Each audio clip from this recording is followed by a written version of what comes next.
সারাদিন রোজা থাকার পর ইফতারের পর মনে হয় একটু টক জাতীয় খাবার খেলে হয়তো ভালো লাগতো, বা মিষ্টি। এক একজনের এক এক রকম পছন্দ। তো আমার মতো যারা টক পছন্দ করেন তারা বানিয়ে নিতে পারেন বাসায় ইফতারের সময় খাওয়ার জন্য।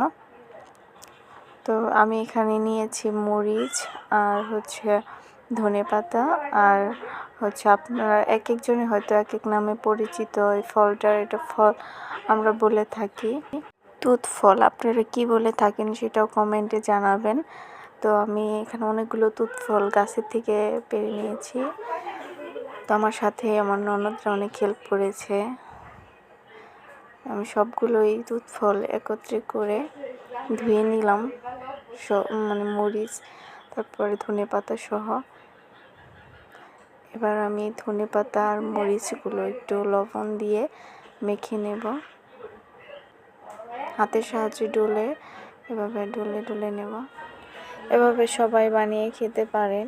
তো অনেক সুস্বাদু একটি ভর্তা।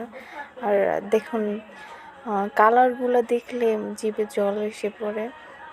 আর এত সুন্দর একটা কালার, মনে হয় আঙ্গুর ফল এরকম, কালার টুসটুসে, অনেক ভরপুর রস, খেতেও যেমন অসাধারণ এবং দেখতেও অসাধারণ।